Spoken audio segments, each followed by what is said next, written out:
ರಾಜ್ಯದಲ್ಲಿ ಬೆಳಗ್ಗೆಯಿಂದ ಇಲ್ಲಿಯ ತನಕ ಏನೇನಾಗಿದೆ, ಇದರ ಜೊತೆಗೆ ಆಯಾ ಜಿಲ್ಲೆಯಲ್ಲಿ ಏನೇನು ನಡೆದಿದೆ ಅನ್ನೋದ್ರ ಬಗ್ಗೆ ನಮ್ಮ ಪ್ರತಿನಿಧಿಗಳು ಪ್ರತ್ಯಕ್ಷ ವರದಿಯನ್ನು ಕೊಟ್ಟಿದ್ದಾರೆ.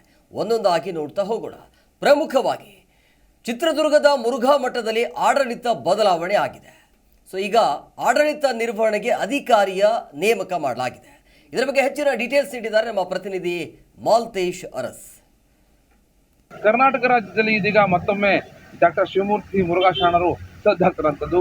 ಚಿತ್ರದುರ್ಗದ ಮುರುಘಾ ಮಠಕ್ಕೆ ಸಂಬಂಧಪಟ್ಟಂತೆ ಆಡಳಿತಾಧಿಕಾರಿಗಳನ್ನು ನೇಮಕ ಮಾಡಬೇಕು ಅಂತ ಮಾಜಿ ಸಚಿವ ಏಕಾಂತಯ್ಯನವರು ಸುಪ್ರೀಂ ಕೋರ್ಟ್ಗೆ ದಾವೆ ಹೂಡಿರುವ ಹಿನ್ನೆಲೆಯಲ್ಲಿ ಇದೀಗ ರಾಜ್ಯ ಸರ್ಕಾರ ಶಿವಯೋಗಿ ಕಳಸದವರನ್ನ, ಅಂದ್ರೆ ನಿವೃತ್ತ IAS ಅಧಿಕಾರಿಯಾಗಿರುವಂತ ಶಿವಯೋಗಿ ಕಳಸದವರನ್ನ ಮುರುಘಾ ಮಠದ ಆಡಳಿತಾಧಿಕಾರಿಯನ್ನಾಗಿ ನೇಮಕ ಮಾಡಿ ಆದೇಶ ಹೊರಡಿಸಿರೋದು. ಈ ಹಿಂದೆ 2 ಬಾರಿ ಜಿಲ್ಲಾ ನ್ಯಾಯಾಧೀಶರನ್ನ ಆಡಳಿತಾಧಿಕಾರಿಯಾಗಿ ನೇಮಕ ಮಾಡಲಾಗಿತ್ತು. ಅಷ್ಟಲ್ಲೇ ಮುರುಘಾ ಶರಣರು 1 ಪೋಕ್ಸೋ ಪ್ರಕರಣ, 2ನೇದು ಅಟ್ರಾಸಿಟಿ ಪ್ರಕರಣ, 3ನೇದಾಗಿ ಬಾಲ ನ್ಯಾಯ ಪ್ರಕರಣ, 3 ಪ್ರಕರಣದಲ್ಲಿ ದೋಷಾರೋಪ ಪಟ್ಟಗಳನ್ನು ಅಂದ್ರೆ ಚಾರ್ಜ್ ಶೀಟ್ ಅನ್ನು ಸಲ್ಲಿಸಿದಂತ ಪೊಲೀಸರಿಗೆ ಸಂಬಂಧಪಟ್ಟಂತೆ ಅವರನ್ನ ಬಂಧಿಸಲಾಯಿತು. ಕಳೆದ ತಿಂಗಳು ಅವರು ಬೇಲ್ ಮೇಲೆ ಬಿಡುಗಡೆ ಆದ ನಂತರವಾಗಿ ಆಡಳಿತಾಧಿಕಾರಿಯನ್ನು ನೇಮಕ ಮಾಡುವಂಥದ್ದು ಸ್ಪಷ್ಟವಾಗಿ ಗೊತ್ತಾಗ್ತಿದೆ. ಒಟ್ಟಾರೆ ಬೆಳವಣಿಗೆಯಲ್ಲಿ ಇದೀಗ ಮುರುಘಾ ಮಠದ ಆಡಳಿತ ಮತ್ತು ಆಡಳಿತ ಸಮಿತಿಯನ್ನು ರಚನೆ ಮಾಡುವ ಮೂಲಕ SJM ವಿದ್ಯಾಪೀಠ ಮತ್ತು ಬೃಹನ್ ಮಠ ಎರಡಕ್ಕೂ ಕೂಡ ಆಡಳಿತಾತ್ಮಕ ಸಮಿತಿಗಳನ್ನು ನೇಮಕ ಮಾಡುವ ಮೂಲಕ ಸರ್ಕಾರ ಆದೇಶ ಹೊರಡಿಸಿದೆ. ಒಟ್ಟಾರೆ ಬೆಳವಣಿಗೆಗಳಲ್ಲಿ ಡಾಕ್ಟರ್ ಶಿವಮೂರ್ತಿ ಮುರುಘಾ ಶರಣರು ಇದೀಗ ಚಿತ್ರದುರ್ಗಕ್ಕೆ ಬಾರದಂತೆ ದಾವಣಗೆರೆಯ ವಿರಕ್ತ ಮಠದಲ್ಲಿ ವಾಸವಿದ್ದು ಆಡಳಿತವನ್ನು ನಿರ್ವಹಣೆ ಮಾಡ್ತಿದ್ದಾರೆ.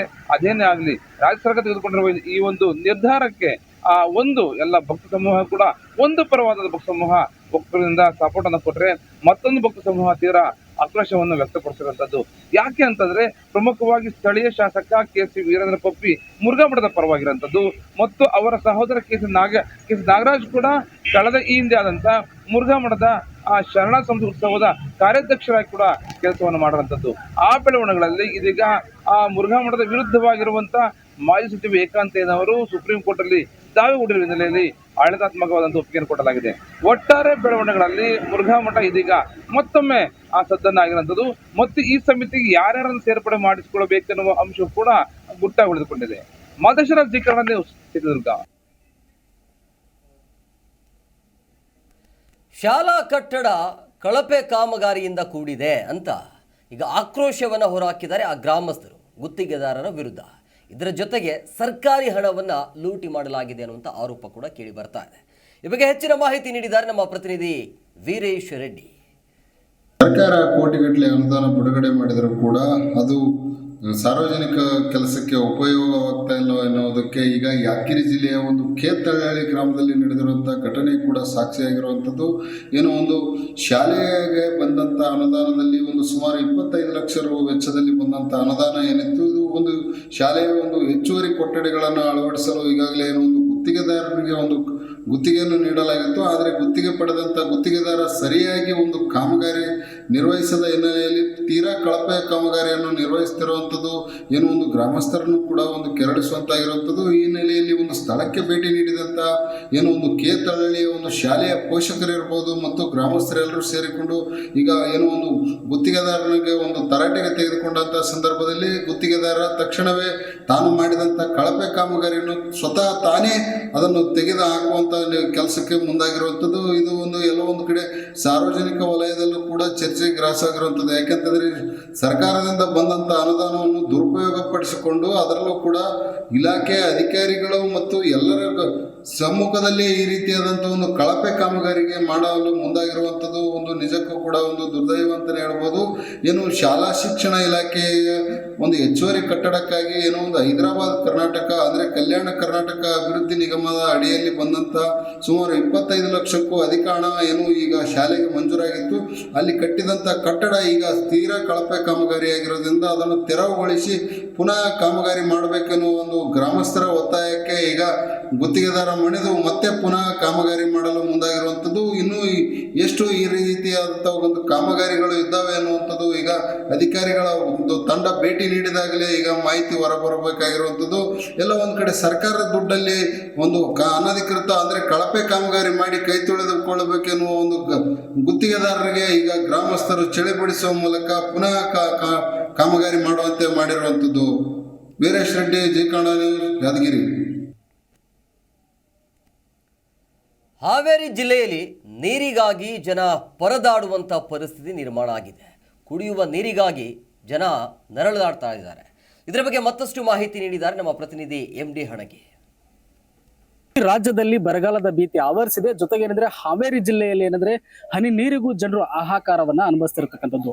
ಏನಂದ್ರೆ ನಾವು ಈಗಾಗಲೇ ಹಾವೇರಿ ಜಿಲ್ಲೆಯಲ್ಲಿ ಯಾವ ರೀತಿಯಾದಂತಹ ನೀರಿನ ಸಮಸ್ಯೆ ಆಗ್ತಿದೆ ಅನ್ನೋದನ್ನ ರಿಯಾಲಿಟಿ ಚೆಕ್ ಮಾಡುವಂತಹ ಸಂದರ್ಭದಲ್ಲಿ ಹಾವೇರಿ ಜಿಲ್ಲೆಯ ಒಂದು ಹಾನಗಲ್ ತಾಲೂಕಿನಲ್ಲಿ ವ್ಯಾಪ್ತಿಗೆ ಬರ್ತಕ್ಕಂತಹ ಕೂಡಲ ಗ್ರಾಮದಲ್ಲಿರ್ತಕ್ಕಂತಹ ವರ್ಧಾ ನದಿ ತೀರಕ್ಕೆ ನಾವು ಏನಂದ್ರೆ ಜಿ ಕನ್ನಡ ನ್ಯೂಸ್ ಭೇಟಿ ಕೊಟ್ಟಿರುತ್ತೆ. ಅಲ್ಲಿರದೆ ವರ್ಧಾ ನದಿ ತೀರದಲ್ಲಿ ಯಾವುದೇ ರೀತಿಯಾದಂತಹ ನೀರು ಇರೋದಿಲ್ಲ. ತೆಗ್ಗುಗುಂಡಿ ಪ್ರದೇಶದಲ್ಲಿ ಇರ್ತಕ್ಕಂತಹ ನೀರನ್ನ ಬೋರ್ವೆಲ್ ಮೂಲಕ ರೈತರು ಏನಂದ್ರೆ ಆ ನೀರನ್ನ ತೆಗೆದುಕೊಂಡು ಜಮೀನಿನಲ್ಲಿ ಏನಂದ್ರೆ ಬೇಸಾಯ ಮಾಡ್ತಾರೆ. ಜೊತೆಗೆ ಏನಂದ್ರೆ ಈ ಒಂದು ಬಹುಗ್ರಾಮ ಕುಡಿಯೋ ನೀರಿನ ಯೋಜನೆ ಅಡಿಯಲ್ಲಿ ಅಂದ್ರೆ ಈಗಲೇ ಹಾವೇರಿ ಜಿಲ್ಲೆಯಲ್ಲಿ 7 ಜಾಗ್ವೆಲ್ಗಳನ್ನ ನಿರ್ಮಾಣ ಮಾಡಲಾಗಿರುತ್ತೆ. ಜೊತೆಗೆ ಏನಂದ್ರೆ ಕೂಡಲ ಗ್ರಾಮದಲ್ಲೂ ಸಹ ಏನಂದ್ರೆ ನಿರ್ಮಾಣ ಮಾಡಲಾಗಿರುತ್ತೆ. ಆ ಜಾಗ್ವೆಲ್ ಮೂಲಕ ಏನಂದ್ರೆ 60 ಹಳ್ಳಿಗಳಿಗೆ ನೀರನ್ನ ಸರಬರಾಜು ಮಾಡಲಾಗಿರುತ್ತೆ. ಜೊತೆಗೆ ಏನಂದ್ರೆ ಈಗ ವರ್ಧಾ ನದಿ ಆಗಿರ್ಬೋದು, ಕುಮದುತ್ತಿ ನದಿ ಆಗಿರ್ಬೋದು, ಜೊತೆಗೆ ಹಾವೇರಿ ಜಿಲ್ಲೆಯಲ್ಲಿ ಏನು 4 ನದಿಗಳು ಏನು ಹರಿದಿದ್ದಾವೆ ಆ ನದಿಯಲ್ಲಿ ನೀರು ಇರದೇ ಇರತಕ್ಕಂಥ ಸ್ಥಿತಿ ನಿರ್ಮಾಣವಾದಂತಹ ಹಿನ್ನೆಲೆಯಲ್ಲಿ ಆ ಬಹುಗ್ರಾಮ ಕುಡಿಯುವ ನೀರು ಯೋಜನೆ ಅಡಿಯಲ್ಲಿ ಏನು ಸರಬರಾಜು ಮಾಡಲಾಗಿತ್ತು ನೀರು, ಆ ಒಂದು ಜಾಗ್ವೆಲ್ಗಳು ಈಗ ಏನಂದ್ರೆ ಸ್ಥಗಿತಗೊಂಡಿದೆ, ಬಂದ್ ಆಗಿದೆ. ಬಂದಾದಂತ ಹಿನ್ನೆಲೆಯಲ್ಲಿ ಅಕ್ಕಪಕ್ಕದ ಏನು 60 ಹಳ್ಳಿಗಳಿದಾವೆ ಆ 60 ಹಳ್ಳಿಗಳಿಗೆ ನೀರು ಪೂರೈಕೆ ಆಗ್ತಾ ಇಲ್ಲ. ಈ ಹಿನ್ನೆಲೆಯಲ್ಲಿ ಅಲ್ಲಿರ್ತಕ್ಕಂಥ ಜನರು ತಮ್ಮ ಆಕ್ರೋಶವನ್ನು ತೋಡಿಕೊಳ್ಳುವ ಜೊತೆಗೆ ಏನಂದ್ರೆ ಜೀವ ಜಲಕ್ಕಾಗಿ ಹಾಹಾಕಾರವನ್ನು ಅನುಭವಿಸ್ತಾ ಇದ್ದಾರೆ. ಜೊತೆಗೆ ಜಿಲ್ಲಾಡಳಿತಕ್ಕೆ ಈ ಒಂದು ಸಂಬಂಧಪಟ್ಟಂತೆ ಪ್ರಶ್ನೆ ಕೇಳಿದಂತಹ ಸಂದರ್ಭದಲ್ಲಿ ಈಗಾಗಲೇ ಏನಂದ್ರೆ 90 ಬೋರ್ವೆಲ್ಗಳನ್ನ ಖಾಸಗಿ ಪಡೆದುಕೊಂಡಿದ್ವು. ಜೊತೆಗೆ ಏನಂದ್ರೆ ಆಯಾ ಗ್ರಾಮಕ್ಕೆ ಬೋರ್ವೆಲ್ ಮೂಲಕವೇ ನೀರು ಹರಿಸ್ತಾ ಇದೆ ಅನ್ನುವಂತ ಮಾಹಿತಿ ಕೊಡ್ತಾರೆ. ಆದ್ರೆ ಅಲ್ಲಿರ್ತಕ್ಕಂಥ ಸಂಬಂಧಪಟ್ಟಂತಹ ಅಧಿಕಾರಿಗಳು ಯಾರು ಸಹ ಸ್ಪಂದಿಸ್ತಾ ಇಲ್ಲ ಅನ್ನುವಂತ ಆರೋಪವನ್ನ ಅಲ್ಲಿರ್ತಕ್ಕಂಥ 60 ಹಳ್ಳಿಯ ಗ್ರಾಮಸ್ಥರುಗಳು ಆರೋಪ ಮಾಡ್ತಾ ಇದ್ದಾರೆ. ಒಟ್ಟಾರಾಗಿ ಹೇಳೋದಾದ್ರೆ ವರ್ಧಾ ನದಿಯ ತೀರದಲ್ಲಿ ಇರತಕ್ಕಂಥ ಏನು ಜಾಗ್ವೆಲ್ಗಳು 7 ಜಾಗ್ವೆಲ್ಗಳನ್ನ ನಿರ್ಮಾಣ ಮಾಡಿದ್ರಲ್ಲ ಆ ಜಾಗ್ವೆಲ್ ನಿರ್ಮಾಣದ ನದಿ ದಡದಲ್ಲಿ ಏನು ಜಾಗ್ವೆಲ್ಗಳನ್ನ ನಿರ್ಮಾಣ ಮಾಡಿದ್ರಲ್ಲ ಅಲ್ಲಿರ್ತಕ್ಕಂಥ ವರ್ಧಾ ನದಿ ತೀರಕ್ಕೆ ಏನಂದ್ರೆ ಕೆಲವೊಂದಿಷ್ಟು ಕಾಂಪೌಂಡ್ ಆಗಿರೋದು ಪೋಲು ತಡೆಗೋಡೆಯನ್ನ ನಿರ್ಮಾಣ ಮಾಡುವಂತ ಪರಿಸ್ಥಿತಿ ನಿರ್ಮಿಸಬೇಕಾಗಿತ್ತು. ಆದ್ರೆ ನಿರ್ಮಿಸಿಲ್ಲ. ಈ ಹಿನ್ನೆಲೆಯಲ್ಲಿ ಪ್ರಾಣಿ ಪಕ್ಷಿಗಳಾಗಿರ್ಬೋದು, ಕುರಿಗಾಯಿಗಳಿಗಾಗಿರ್ಬೋದು, ಜೊತೆಗೆ ಏನಂದ್ರೆ ದನಕರಿಗಳಿಗೆ ಪ್ರಾಣಿ ಪಕ್ಷಿಗಳಿಗೆ ನೀರಿಲ್ಲದ ಸ್ಥಿತಿ ನಿರ್ಮಾಣವಾಗಿದೆ ಅನ್ನುವಂತ ರೀತಿಯಲ್ಲಿ ಆಕ್ರೋಶವನ್ನ ಕೇಳಿಬರ್ತಕ್ಕಂಥದ್ದು. ಹಾವೇರಿಯಿಂದ MD Hanagi, G Kannada news.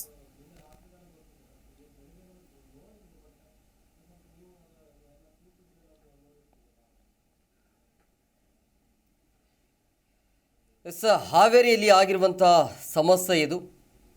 ಕುಡಿಯುವ ನೀರು ಇಲ್ಲ ಅಂಥೇಳಿ ಜನ ಪರದಾಡ್ತಾ ಇದ್ದಾರೆ. ಮೊದಲೇ ಈ ಬಾರಿ ಸರಿಯಾಗಿ ಮಳೆಯಾಗಿಲ್ಲ, ಸಾಕಷ್ಟು ಸಮಸ್ಯೆ ಇದೆ. ಹಾವೇರಿ ಜಿಲ್ಲೆಯಲ್ಲಿ ತೀವ್ರ ಜಲಕ್ಷಾಮ ಎದುರಾಗಿದೆ. ನೀರಿಲ್ಲದೆ ವರದಾ ನದಿ ಬತ್ತಿ ಹೋಗಿವೆ. 60ಕ್ಕೂ ಹೆಚ್ಚು ಹಳ್ಳಿಗಳಿಗೆ ನದಿ ನೀರು ಸರಬರಾಜು ಸ್ಥಗಿತ ಆಗಿದೆ. ಹಾಗಾಗಿ ಏನು ಮಾಡಬೇಕು ಅನ್ನೋದೇ ಅಲ್ಲಿ ಇರುವಂಥ ಜನರಿಗೆ ಗೊತ್ತಾಗ್ತಾ ಇಲ್ಲ.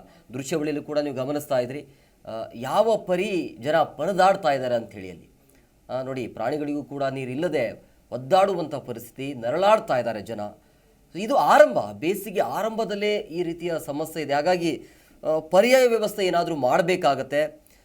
ಸೊ ಈಗಾಗಲೇ ನಮ್ಮ ಪ್ರತಿನಿಧಿ ಕೂಡ ಹೇಳ್ತಾ ಇದ್ರು ಸಾಕಷ್ಟು ಸಮಸ್ಯೆ ಇದೆ, ಅಧಿಕಾರಿಗಳಿಗೂ ಕೂಡ ಮಾಹಿತಿ ಹೋಗಿದೆ. ಬೇರೆ ಏನಾದರೂ ವ್ಯವಸ್ಥೆ ಮಾಡೋಕ್ಕಾಗತ್ತಾ? ನೋಡಿ, 60ಕ್ಕೂ ಹೆಚ್ಚು ಹಳ್ಳಿಗಳಿಗೆ ನದಿ ನೀರು ಸರಬರಾಜು ಇದೆಯಲ್ಲ ಅದು ಬಂದ್ ಮಾಡಲಾಗಿದೆ. ಅಂದರೆ ಅಲ್ಲಿ ಸರಿಯಾದ ರೀತಿಯಲ್ಲಿ ಇಲ್ಲ. ಅಂದರೆ ಮಳೆನೇ ಇಲ್ಲ ಅಂದಾಗ ನೀರು ಎಲ್ಲಿಂದ ಬರುತ್ತೆ? ಸೊ ಈ ರೀತಿ ಸಮಸ್ಯೆ ಇದೆ. ಇನ್ನು ಬೆಳೆಗಳನ್ನು ಉಳಿಸಿಕೊಳ್ಳೋದಕ್ಕೆ ಟ್ಯಾಂಕರ್ ಮೊರೆ ಹೋಗ್ತಿದ್ದಾರೆ. ಅದು ರೇಟ್ ಕೂಡ ಜಾಸ್ತಿ ಮಾಡಿದ್ದಾರೆ. ನೀರಿನ ಟ್ಯಾಂಕರ್ ರೇಟ್ ಕೂಡ ಜಾಸ್ತಿ ಮಾಡಿದ್ದಾರೆ. ಅದನ್ನೇ ಬಂಡವಾಳವಾಗಿ ಟ್ಯಾಂಕರ್ ಮಾಲೀಕರು ಅದನ್ನು ಮುಂದುವರಿಸ್ತಾ ಇದ್ದಾರೆ. ಸೊ ಈ ಎಲ್ಲ ಸಂಕಷ್ಟಗಳು ರೈತರಿಗೆ ಇರುವಂಥದ್ದು. ಅದರ ಜೊತೆಗೆ ಭಾಳ ಮುಖ್ಯವಾಗಿ ಮನುಷ್ಯ ಏನಾದರೂ ಮಾಡ್ಬೋದು, ಆದರೆ ಈ ಮೂಕ ಪ್ರಾಣಿಗಳಿಗೆ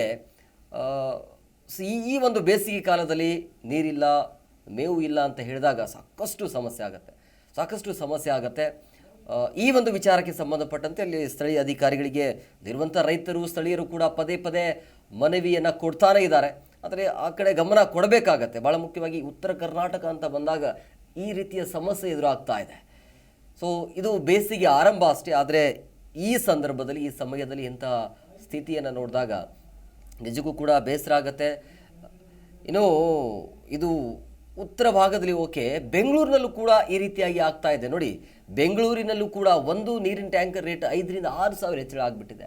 ಸರಿಯಾದ ರೀತಿಯಲ್ಲಿ ಅದು ದುಡ್ಡು ಕೊಟ್ಟರೂ ಕೂಡ ನೀರು ಸಿಗ್ತಾ ಇಲ್ಲ. ಬೆಂಗಳೂರಿನಲ್ಲಿ, ಸಿಲಿಕಾನ್ ಸಿಟಿ ಬೆಂಗಳೂರಿನಲ್ಲಿ ಈ ರೀತಿ ಸಮಸ್ಯೆ ಎದುರಾಗ್ತಾ ಇದೆ. ಇದು ಆರಂಭ ಅಷ್ಟೇ. ಆದರೆ ಇನ್ನು 3-4 ತಿಂಗಳ ಬೇಸಿಗೆಗಾಲ ಇದೆ. ಹೇಗೆ ಬದುಕೋದು ಅಂಥೇಳಿ ಬೆಂಗಳೂರಿನ ಕೆಲವೊಂದಿಷ್ಟು ಭಾಗದಲ್ಲಿ 1 ವಾರಗಳ ಕಾಲ ಅವರು ಸ್ನಾನನೇ ಮಾಡಿಲ್ಲ ಅಂಥೇಳಿ. ಅಂದರೆ ನೀರಿಲ್ಲ ಅಂಥೇಳಿ ಸ್ನಾನ ಕೂಡ ಮಾಡ್ತಾ ಇಲ್ಲ. ಸೊ ಇದೆಲ್ಲ ಸಮಸ್ಯೆ ಇದೆ. ಸೊ ಪರ್ಯಾಯವಾಗಿ ಸರ್ಕಾರ ಏನಾದರೂ ವ್ಯವಸ್ಥೆ ಮಾಡಬೇಕಾಗತ್ತೆ. ನೀರಿಲ್ಲ. ಈಗ ಏನು ಮಾಡ್ಬೇಕು? ಅಲ್ಲಿಂದ 6-7 ಕಿಲೋಮೀಟರ್ ನಾವು ಬಂದು ಇಲ್ಲಿಗೆ ಬಂದು ಕುಡಿಸ್ಬೇಕು. ಸ್ವಲ್ಪ ಸ್ವಲ್ಪ ಅಲ್ಲೇ ಇಲ್ಲೇ ಕುಡಿದು ನಮ್ಗೆ ಕೊಳಕಾಯ್ದ ನೀರು ಕುಡಿದು ದಮ್ ಬಿಗಿದು ಆಗೈತಿ. ನೀರು ಮರಿಗೆ ಕುರಿಗೆ ಬ್ಯಾನಿ ಬರಾಕತ್ತವ, ದಮ್ ಬಿಗಿದು ಬರಾಕತ್ತವ. ಮತ್ತೆ ನೀರಿನ ಸಮಸ್ಯೆ ಅಂದ್ರೆ 6-7 ಕಿಲೋಮೀಟರ್ ಬಂದು ಕುಡಿಲಿಕ್ಕೂ ಇಲ್ಲ, ಜನರಿಗೂ ಇಲ್ಲ, ದನಕರ್ಗೂ ಇಲ್ಲ. ಹಾಗೆ ಈ ಸಮಸ್ಯೆ ಏನು ಮಾಡ್ಬೇಕು ಅನ್ನೋದು ನೀವು ಹೇಳ್ರಿ. ಚಕ್ಕಾಮ್ ಡ್ಯಾಮ್ ಕಟ್ಟಿಸ್ತೇನೆ ಅಂದಿದ್ರೆ ಇನ್ನೂ ಕಟ್ಸಿಲ್ಲ. ಇಲ್ಲಿ ನೀರು ಉಳಿತಿದ್ರಿ, ಅಲ್ಲೇ ಇಷ್ಟು ಕಳ್ಕೊ ನೀರು ಆಗ್ತಿದ್ದಿಲ್ಲ. ಅದು ದನಕರಿಗೆ ನೀರಿಲ್ರಿ ಇಲ್ಲಿ. ಆ ನಂತರ ಗೊಂಜಾಳ ಅಡಿಕೆ ಇವನ್ನೆಲ್ಲ ಮಾಡ್ಕೊಂಡವ್ರಿ, ಅವಕ್ಕೂ ನೀರಿಲ್ಲ. ಹೊಳಿ ನೆಚ್ಕೊಂಡ ಇದು ಮಾಡಿದ್ವಿ, ಕರೆಕ್ಟಾಗಿ ಅಲ್ಲಿ ಕದ ಹಾಕ್ಲಿಲ್ರಿ. ಕದ ಹಾಕ್ಲಿಲ್ಲ ಕಾರಣಕ್ಕೆ ಸವನ್ಯಾಗ ಅಲ್ಲಿ ಬೊಮ್ಮಯ್ಯನವ್ರ ಫ್ಯಾಕ್ಟ್ರಿ ಚಾಲೂ ಮಾಡಿದ್ರು. ಆ ನಂತರ ತಳಗ ಕೆರಿಗೆ ಅವನ್ನ ನೀರು ಎತ್ತಿ ಬಿಟ್ರಿ. ಹಿಂಗಾಗಿ ನೀರ್ ಇಲ್ರಿ ಇಲ್ಲಿ. ದನಕರಿಗೆ ನೀರಿಲ್ರಿ, ನಮ್ಮ ತೋಟನೂ ಒಣಗಾಕತ್ತೇವ್ರಿ. ನಾವು 2-3 ಬೋರ್ ಹೊಡ್ಸಿದೇವ್ರಿ. ಬೋರ್ನ್ಯಾಗ ಸಹಿತ ನೀರು ಬೀಳದಂತ ಪರಿಸ್ಥಿತಿ ಬಂದೈತ್ರಿ. ಇಲ್ಲಿ ನೀರು ಮಾತ್ರ ಒಂದ್ ಹನಿ ಇಲ್ರಿ ಇಲ್ಲಿ. ದನಕರಿಗೆ ಇಲ್ರಿ, ಪ್ರಾಣಿ ಪಕ್ಷಿಗೆ ಸಹಿತ ನೀರ್ ಇಲ್ದಂತ ಪರಿಸ್ಥಿತಿ ನಾವು ಇಲ್ಲಿ ಕಾಣಕತ್ತೇವ್ರಿ. ದನಕರಿಗೆ ನೀರಿಲ್ರಿ ಇಲ್ಲಿ. ಆ ನಂತರ ಗೊಂಜಾಳ ಅಡಿಕೆ ಇವನ್ನೆಲ್ಲ ಮಾಡ್ಕೊಂಡವ್ರಿ, ಅವಕ್ಕೂ ನೀರಿಲ್ಲ. ಹೊಳಿ ನೆಚ್ಕೊಂಡ ಇದು ಮಾಡಿದ್ವಿ, ಕರೆಕ್ಟಾಗಿ ಅಲ್ಲಿ ಕದ ಹಾಕ್ಲಿಲ್ರಿ. ಕದ ಹಾಕ್ಲಿಲ್ಲ ಕಾರಣಕ್ಕೆ ಸವನ್ಯಾಗ ಅಲ್ಲಿ ಬೊಮ್ಮಯ್ಯನವ್ರ ಫ್ಯಾಕ್ಟ್ರಿ ಚಾಲೂ ಮಾಡಿದ್ರು. ಆ ನಂತರ ತಳಗ ಕೆರಿಗೆ ಅವನ್ನ ನೀರು ಎತ್ತಿ ಬಿಟ್ರಿ. ಹಿಂಗಾಗಿ ನೀರ್ ಇಲ್ರಿ ಇಲ್ಲಿ. ದನಕರಿಗೆ ನೀರಿಲ್ರಿ, ನಮ್ಮ ತೋಟನೂ ಒಣಗಾಕತ್ತೇವ್ರಿ. ನಾವು 2-3 ಬೋರ್ ಹೊಡ್ಸಿದೇವ್ರಿ. ಬೋರ್ನ್ಯಾಗ ಸಹಿತ ನೀರು ಬೀಳದಂತ ಪರಿಸ್ಥಿತಿ ಬಂದೈತ್ರಿ ಇಲ್ಲಿ. ನೀರು ಮಾತ್ರ ಒಂದ್ ಹನಿ ಇಲ್ರಿ ಇಲ್ಲಿ. ದನಕರಿಗೆ ಇಲ್ರಿ, ಪ್ರಾಣಿ ಪಕ್ಷಿಗೆ ಸಹಿತ ನೀರ್ ಇಲ್ದಂತ ಪರಿಸ್ಥಿತಿ ನಾವು ಇಲ್ಲಿ ಕಾಣಕತ್ತೇವ್ರಿ. ದನಕರಿಗೆ ನೀರಿಲ್ರಿ ಇಲ್ಲಿ. ಆ ನಂತರ ಕೊಪ್ಪಳದಲ್ಲಿ ಐತಿಹಾಸಿಕ ಕನಕಗಿರಿ ಉತ್ಸವ ನಡೀತಾ ಇದೆ. ಇಂದಿನಿಂದ 2 ದಿನಗಳ ಕಾಲ ನಡೆಯುವಂತಹ ಉತ್ಸವ ಇದು. ಈ ಉತ್ಸವಕ್ಕೆ ಸಚಿವ ಶಿವರಾಜ್ ತಂಗಡಗಿ ಚಾಲನೆ ಕೊಟ್ಟಿದ್ದಾರೆ. ಇದರ ಬಗ್ಗೆ ಮತ್ತಷ್ಟು ಮಾಹಿತಿ ನೀಡಿದ್ದಾರೆ ನಮ್ಮ ಪ್ರತಿನಿಧಿ ಬಸವರಾಜ್ ತೊಂಡಿಹಾಳ. ಕೊಪ್ಪಳದ ಒಂದು ಕನಕಗಿರಿಯಲ್ಲಿ ಇವತ್ತು ಕನಕಗಿರಿ ಉತ್ಸವ ನಡೀತಕ್ಕಂಥದ್ದು. ಬೆಳಗ್ಗೆಯಿಂದಲೂ ಕೂಡ ಒಂದು ಕನಕಗಿರಿ ಉತ್ಸವದಲ್ಲಿ ಬಹಳಷ್ಟು ಕಳೆಗಟ್ಟಿದೆ ಅಂತ ಹೇಳ್ಬೋದು. ಇಲ್ಲಿ ಕನಕಗಿರಿ ಭಾಗದಲ್ಲಿ ಕನಕಗಿರಿಯಲ್ಲಿ ಸುಮಾರು ಈ ಒಂದು ಕನಕಗಿರಿ ಉತ್ಸವದ ಒಂದು ಮೆರವಣಿಗೆಯನ್ನು ಸಹ ಇವತ್ತು ಬೆಳಗ್ಗೆಯಿಂದ ಮಾಡಿರ್ತಕ್ಕಂಥದ್ದು. ಆ ಒಂದು ಮೆರವಣಿಗೆಯಲ್ಲಿ ಸುಮಾರು 50ಕ್ಕೂ ಹೆಚ್ಚು ಕಲಾ ತಂಡಗಳು ಕೂಡ ಭಾಗವಹಿಸಿರ್ತಕ್ಕಂಥದ್ದು. ಆ ಒಂದು ಕಲಾ ತಂಡಗಳ ಒಂದು ಹೆಜ್ಜೆ ಮೇಳ ಸಹಿತ ಎಲ್ಲರ ಮನವನ್ನ ಸೆಳೆಯುವಂತ ಮನಸೂರೆಗೊಳ್ಳುವಂತ ಇತ್ತು ಅಂತ ಹೇಳ್ಬೋದು. ಜೊತೆಗೆ ಆ ಒಂದು ಎದುರು ಹನುಮಪ್ಪನ ದೇವಸ್ಥಾನದಿಂದ ಇಲ್ಲಿಂದ ಇರತಕ್ಕಂಥ ಒಂದು ಇತಿಹಾಸ ಪ್ರಸಿದ್ಧವಾಗಿರ್ತಕ್ಕಂಥ ಲಕ್ಷ್ಮೀ ನರಸಿಂಹಸ್ವಾಮಿ ದೇವಸ್ಥಾನದವರೆಗೂ ಆ ಒಂದು ಮೆರವಣಿಗೆಯನ್ನು ಮಾಡಲಾಯಿತು. ಮೆರವಣಿಗೆಯಲ್ಲಿ ಸಚಿವರು ಕೂಡ ಡೊಳ್ಳು ಬಾರಿಸುವುದರ ಮುಖಾಂತರವಾಗಿ ಬಹಳಷ್ಟು ಜನರಿಗೆ ಮನರಂಜನೆ ನೀಡುವಂತ ಒಂದು ಕೆಲಸವನ್ನ ಮಾಡಿದರು. ಈ ತದನಂತರ ಈಗ ಸಂಜೆ ವೇಳೆಗೆ ಹಲವಾರು ಸಾಂಸ್ಕೃತಿಕ ಕಾರ್ಯಕ್ರಮಗಳು ಕೂಡ ನಡೀತವೆ. ಚಲನಚಿತ್ರ ನಟರು ಕೂಡ ಬರ್ತಾ ಇದ್ದಾರೆ. ಈ ಒಂದು ಕಾರ್ಯಕ್ರಮಕ್ಕೆ ಸುಮಾರು 1000 ಜನ ಪೊಲೀಸರನ್ನು ಕೂಡ ಇಲ್ಲಿ ನಿಯೋಜನೆ ಮಾಡಿರ್ತಕ್ಕಂಥದ್ದು. ಯಾವುದೇ ಒಂದು ಅಹಿತಕರ ಘಟನೆ ನಡೆದೇ ಇರುವಂತಹ ರೀತಿಯಲ್ಲಿ 1000 ಜನ ಪೊಲೀಸರು ಕೂಡ ಇಲ್ಲಿ ನಿಯೋಜನೆ ಮಾಡಿರ್ತಕ್ಕಂಥದ್ದು. ವಿವಿಧ ಇಲಾಖೆಯ ಒಂದು ಅಧಿಕಾರಿಗಳನ್ನು ಕೂಡ ಇಲ್ಲಿ ಕರ್ತವ್ಯದ ಮೇಲೆ ನಿಯೋಜನೆ ಮಾಡಿರ್ತಕ್ಕಂಥದ್ದು. ಜೊತೆಗೆ ಹಳ್ಳಿಗಳಿಂದ ಬರ್ತಕ್ಕಂಥ ಜನರಿಗೆ ಉಚಿತವಾದಂತಹ ಒಂದು ಬಸ್ಸಿನ ವ್ಯವಸ್ಥೆಯನ್ನು ಕೂಡ ಮಾಡಿರ್ತಕ್ಕಂಥದ್ದು. ಈಗಾಗಲೇ ನಾನಾ ಕಡೆಯಿಂದ ಕೂಡ ಈಗಾಗಲೇ ಜನರು ಬರುವಂತಹ ಒಂದು ಕೆಲಸವನ್ನು ಸಹ ಮಾಡ್ತಾ ಇದ್ದಾರೆ. ಈಗಾಗಲೇ ಒಂದು ನೋಡಬಹುದು ಈ ಒಂದು ನಮ್ಮ ಹಿಂದ್ಗಡೆ ಕಾಣ್ತಕ್ಕಂಥ ಒಂದು ಇದೇ ಒಂದು ಮುಖ್ಯ ವೇದಿಕೆ ಅಂತ ಹೇಳ್ಬೋದು. ಈ ಮುಖ್ಯ ವೇದಿಕೆಯನ್ನು ಉಡುಚಪ್ಪ ನಾಯಕ ವೇದಿಕೆ ಅಂತ ಹೆಸರಿಟ್ಟಿರ್ತಕ್ಕಂಥದ್ದು. ಇದೇ ಒಂದು ವೇದಿಕೆಯಲ್ಲಿ ಬಹಳಷ್ಟು ಒಂದು ಸಾಂಸ್ಕೃತಿಕ ಕಾರ್ಯಕ್ರಮ ನಡೀತಾ ಇದ್ದಾವೆ. ಜೊತೆಗೆ ಆ ಒಂದು ಲಕ್ಷ್ಮೀ ನರಸಿಂಹಸ್ವಾಮಿ ದೇವಸ್ಥಾನದ ಪಕ್ಕದಲ್ಲಿ ಕೂಡ ಇನ್ನೊಂದು ಒಂದು ವೇದಿಕೆಯನ್ನು ಹಾಕಿರ್ತಕ್ಕಂಥದ್ದು. ಅಲ್ಲಿ ಕೂಡ ಒಂದು ಸಾಂಸ್ಕೃತಿಕ ಕಾರ್ಯಕ್ರಮ ಮತ್ತು ಕವಿಗೋಷ್ಠಿಗಳು ವಿಚಾರಗೋಷ್ಠಿಗಳು ಕೂಡ ಅಲ್ಲಿ ನಡೀತಕ್ಕಂಥದ್ದು. ಹೀಗಾಗಿ ಇದೇ ಒಂದು ವೇದಿಕೆಗೆ ಸಿಎಂ ಸಿದ್ದರಾಮಯ್ಯ ಅವರು ಕೂಡ ಬರುವಂತ ಒಂದು ಬರ್ತಾ ಇದ್ದಾರೆ. ಸಂಜೆ ವೇಳೆಗೆ ಅವರು ಕೂಡ ಬಂದು ಈ ಒಂದು ಸಾಂಸ್ಕೃತಿಕ ಕಾರ್ಯಕ್ರಮಕ್ಕೆ ಚಾಲನೆ ಕೊಡುವಂತ ಒಂದು ಕೆಲಸವನ್ನು ಸಹ ಸಿಎಂ ಸಿದ್ದರಾಮಯ್ಯ ಅವರು ಮಾಡ್ತಾ ಇದ್ದಾರೆ. ಜೊತೆಗೆ ನಾನಾ ರೀತಿಯ ಒಂದು ಅಧಿಕಾರಿಗಳು ಜೊತೆಗೆ ಸಚಿವರು ಕೂಡ ಈ ಒಂದು ಕಾರ್ಯಕ್ರಮದಲ್ಲಿ ಭಾಗಿಯಾಗ್ತಾರೆ. ಶಿವರಾಜ್ ತಂಗಡಿಗೆ ಇದೇ ಒಂದು ಕ್ಷೇತ್ರದವರಾಗಿದ್ದರಿಂದಾಗಿ ಜಿಲ್ಲಾ ಉಸ್ತುವಾರಿ ಸಚಿವರು ಕೂಡ ಆಗಿದ್ದರಿಂದಾಗಿ ಜೊತೆಗೆ ಕನ್ನಡ ಮತ್ತು ಸಂಸ್ಕೃತಿ ಇಲಾಖೆ ಸಚಿವರಾಗಿ ಇದೇ ಒಂದು ಕ್ಷೇತ್ರದಲ್ಲಿ ಈಗ 2ನೇ ಬಾರಿಗೆ ಈ ಒಂದು ಕನಕಗಿರಿ ಉತ್ಸವ ಸಹ ಮಾಡ್ತಾ ಇದ್ದಾರೆ ಅಂತ ಹೇಳ್ಬೋದು. ಇನ್ನು ಆ ಒಂದು ನಾನಾ ರೀತಿಯ ಒಂದು ಫಲಪುಷ್ಪ ಪ್ರದರ್ಶನ ಆಗಿರ್ಬೋದು, ಇನ್ನಿತರ ಒಂದು ಚಟುವಟಿಕೆಗಳು ಕೂಡ ಇಲ್ಲಿ ನಡೀತಾ ಇದ್ದಾವೆ. ಈ ಒಂದು ಕಾರ್ಯಕ್ರಮದಲ್ಲಿ ಬಹಳಷ್ಟು ಜನರು ಕೂಡ ಲಕ್ಷಾಂತರ ಸಂಖ್ಯೆಯಲ್ಲಿ ಕೂಡ ಬಹಳಷ್ಟು ಜನರು ಕೂಡ ಇಲ್ಲಿ ಸೇರ್ತಾ ಇದ್ದಾರೆ. ಯಾಕಂದ್ರೆ 2 ದಿನ ನಡೀತಕ್ಕಂಥ ಒಂದು ಕಾರ್ಯಕ್ರಮ ಜನಗಳ ಒಂದು ಮನಸೂರೆಗೊಳ್ಳುವಂತ ಇರುತ್ತೆ ಅಂತ ಹೇಳ್ಬೋದು. ಕೊಪ್ಪಳದಿಂದ ಬಸವರಾಜ್, ಜಿ ಕನ್ನಡ ನ್ಯೂಸ್. ಚಾಮರಾಜನಗರದಲ್ಲಿ ಯುವ ಚಿತ್ರದ ಸಾಂಗ್ ರಿಲೀಸ್ ಆಗಿದೆ. ಯುವರಾಜ್ ಕುಮಾರ್ ಅವರ ನಟನೆಯ ಸಿನಿಮಾ ಇದು. ಸೊ ಈ ಒಂದು ಕಾರ್ಯಕ್ರಮದಲ್ಲಿ ಅಂದರೆ ಚಾಮರಾಜನಗರದಲ್ಲಿ ನಡೆದಿರುವಂಥ ಕಾರ್ಯಕ್ರಮದಲ್ಲಿ ಅಣ್ಣವರ ಕುಟುಂಬಸ್ಥರು ಕೂಡ ಭಾಗಿಯಾಗಿದ್ದಾರೆ. ಇದರ ಬಗ್ಗೆ ಹೆಚ್ಚಿನ ಮಾಹಿತಿ ನೀಡಿದ್ದಾರೆ ನಮ್ಮ ಪ್ರತಿನಿಧಿ ಸುರೇಂದ್ರ. ಚಿತ್ರರಂಗದಲ್ಲಿ ಬಹು ನಿರೀಕ್ಷೆ ಹುಟ್ಟುಹಾಕಿರುವ ಯುವ ಚಿತ್ರದ ಟೈಟಲ್ ಸಾಂಗ್ ಇಂದು ಚಾಮರಾಜನಗರದಲ್ಲಿ ಬಿಡುಗಡೆ ಆಗಲಿದೆ. ಚಾಮರಾಜನಗರದ ಶ್ರೀ ಚಾಮರೇಶ್ವರ ದೇಗುಲ ಮುಂಭಾಗ ಸಂಜೆ 6 ಗಂಟೆಗೆ ಈ ಒಂದು ಟೈಟಲ್ ಸಾಂಗ್ ಬಿಡುಗಡೆಯನ್ನು ಮಾಡಲಾಗ್ತಾ ಇದೆ. ಇನ್ನು ಈ ಕಾರ್ಯಕ್ರಮಕ್ಕೆ ಅಣ್ಣವರ ಕುಟುಂಬದ ಸದಸ್ಯರು ಭಾಗಿಯಾಗ್ತಾ ಇದ್ದಾರೆ. ನಟ ಶಿವರಾಜ್ ಕುಮಾರ್ ಹಾಗೂ ಅಶ್ವಿನಿ ಪುನೀತ್ ರಾಜ್ಕುಮಾರ್, ರಾಘಣ್ಣ ಅವರ ಕುಟುಂಬ ಭಾಗಿಯಾಗಲಿದ್ದು, ರಾಜ್ಕುಮಾರ್ ಅವರ ತವರಿನಲ್ಲೇ ಯುವ ರಾಜ್ಕುಮಾರ್ ಅವರ ಚೊಚ್ಚಲ ಚಿತ್ರದ ಮೊದಲ ಹಾಡನ್ನು ಬಿಡುಗಡೆ ಮಾಡಲಾಗ್ತಾ ಇದೆ. ಒಬ್ಬನೇ ಶಿವ ಒಬ್ಬನೇ ಯುವ ಎಂಬ ಟೈಟಲ್ ಟ್ರ್ಯಾಕನ್ನು ಬಿಡುಗಡೆ ಮಾಡಲಾಗ್ತಿದ್ದು, ವಿಶೇಷ ಅತಿಥಿಯೊಬ್ಬರಿಂದ ಈ ಹಾಡು ಲೋಕಾರ್ಪಣೆಗೊಳ್ತಾ ಇದೆ. ಇನ್ನು ಚಿತ್ರರಂಗ ಇದುವರೆಗೂ ಕೂಡ ಯಾರು ಆ ವಿಶೇಷ ಅತಿಥಿ ಎಂಬುದನ್ನು ರಿವೀಲ್ ಮಾಡಿಲ್ಲ. ಜೂನಿಯರ್ NTR ಇಲ್ಲವೇ ಚಿತ್ರರಂಗದ ಮತ್ತೋರ್ವ ನಾಯಕ ನಟ ಬಂದು ಈ ಹಾಡನ್ನು ಬಿಡುಗಡೆ ಮಾಡ್ತಾ ಇದ್ದಾರೆ ಅಂತ ತಿಳಿದು ಬಂದಿದೆ. ಒಟ್ಟಿನಲ್ಲಿ ಸಂಜೆ 6 ಗಂಟೆಗೆ ಸಾವಿರಾರು ಅಭಿಮಾನಿಗಳ ಸಮ್ಮುಖದಲ್ಲಿ ಯುವ ರಾಜ್ಕುಮಾರ್ ಅವರ ಚಿತ್ರದ ಮೊದಲ ಸಾಂಗು ಗಡಿ ಜಿಲ್ಲೆ ಹಾಗೂ ಡಾಕ್ಟರ್ ರಾಜ್ಕುಮಾರ್ ಅವರ ತವರು ಜಿಲ್ಲೆಯಾದಂಥ ಚಾಮರಾಜನಗರದಲ್ಲಿ ಬಿಡುಗಡೆ ಆಗ್ತಿರೋದು ಅಭಿಮಾನಿಗಳಲ್ಲಿ ಸಂತಸವನ್ನು ಉಂಟು ಮಾಡಿದೆ. ಸುರೇಂದ್ರ, ಜಿ ಕನ್ನಡ ನ್ಯೂಸ್, ಚಾಮರಾಜನಗರ.